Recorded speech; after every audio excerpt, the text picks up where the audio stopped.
Olá pessoal, então eu vou falar mais um pouco sobre este livro aqui, Jesus, Paulo e os Evangelhos, o James Dunn. Esse é a segunda parte do vídeo, né? Eu vou falar sobre os Evangelhos sinóticos, ele aborda essa questão, né? O termo Evangelion significa boa nova, ele era usado por César Augusto para dar as boas novas pelas novas conquistas de Roma. Então, o uso da palavra evangelho por Paulo procura contrapor a boa nova de Cristo com as boas novas de César. Poderia ser essa uma explicação. No entanto, James Dunn acredita que o uso do termo evangelho por Paulo se deve a uma outra razão. A presença desse termo na Bíblia hebraica em Isaías 49, 52:7 e Salmos de Salomão 11:1. Então não há indícios que Jesus tenha usado esse termo evangelho em uma forma aramaica correspondente. O termo evangelho não aparece como tal em nenhuma vez no material no evangelho a formação da tradição sobre Jesus como evangelho e na forma como Marcos consolidou, já começou a acontecer durante o período da tradição de Jesus, quando ainda estava sendo contada o evangelho na sua forma oral. Então essa expressão ela deve ter se consolidado ainda na fase oral, apesar dele não constar nem de que, nem não constar de que, mas consta do evangelho de Marcos, né? Marcos usa o termo evangelho 7 vezes, Mateus apenas 4 vezes, talvez copiando Marcos.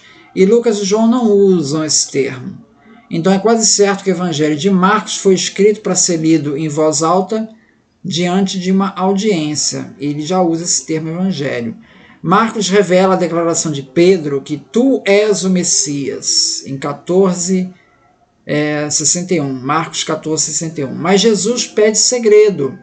Assim como nas curas, Jesus instrui as pessoas curadas que não contem a ninguém o que aconteceu, como acontece em Marcos 1:25, 3:12, 5:43, 7:24.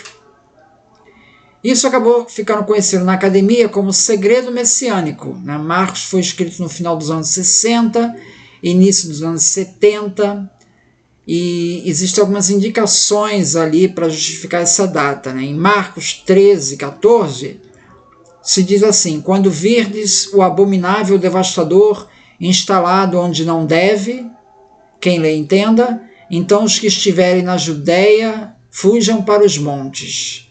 Bom, abominável devastador instalado onde não deve. Talvez ele esteja se referindo à estátua que Calígula insistia em ter instalada no templo. Isso aconteceu lá no ano 39. E o texto, então, tenha sido escrito logo após o início da revolta judaica contra Roma, lá no ano 66. Então a fuga seria a fuga dos cristãos para a região de Pela, em 68. Então seria mais ou menos por essa época, 68, 70, que Marcos estaria sendo escrito.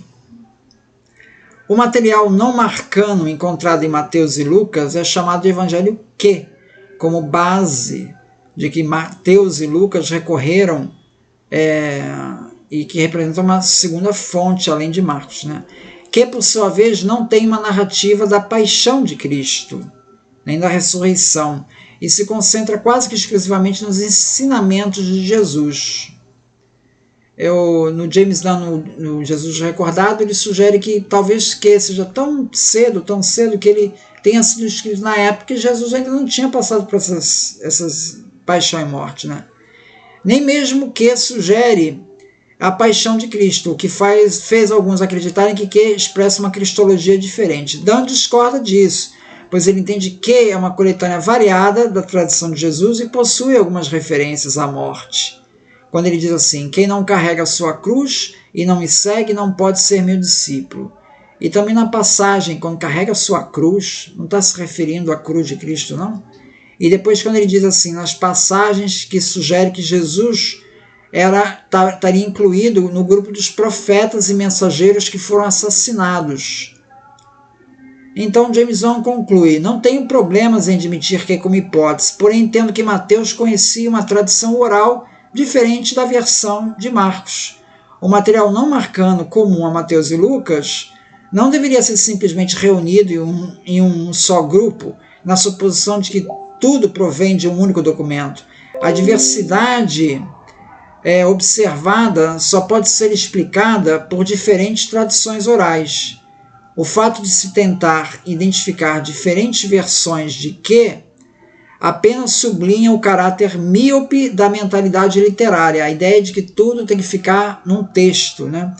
Isso está claro que Mateus e Lucas tinham acesso a muito mais material do que o contido em Marcos. Que material? Da tradição oral. Então essa questão da tradição oral, o James Randi reforça muito, né? A flexibilidade do período de transmissão oral foi transposta para as formas escritas da tradição. Então, Mateus participa do debate com a corrente farisaica. Né? Falamos de Marcos, agora Mateus, Evangelho de Mateus. Mateus tem umas discussões ali que remete à polêmica com os fariseus, que sobreviveram à destruição de Jerusalém. Tal disputa entre cristianismo de Mateus e os rabinos pós-70 é fortemente sugerida, por exemplo, no capítulo 23 de Mateus, em que é incisiva a denúncia que Jesus faz dos escribas e fariseus por aquilo que claramente considera como suas prioridades erradas e falsas.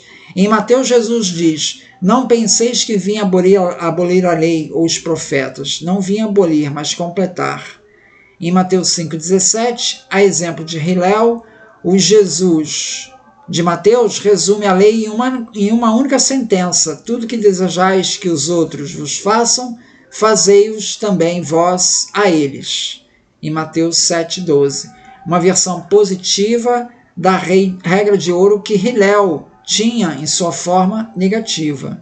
Em Marcos 10,1, Jesus parece negar qualquer possibilidade de divórcio, anulando o regimento judaico que permitia o divórcio, em Deuteronômio 24,1. Em Mateus 19,3, Jesus rejeita o divórcio, exceto nos casos de adultério, o que aproxima de Shammai. Então, toda essa discordância, essa divergência com os fariseus em doutrina, isso remete ao que o texto teria sido escrito no momento que está se travando um debate com os fariseus, que seria pós a destruição do templo em 70. Muito obrigado, então.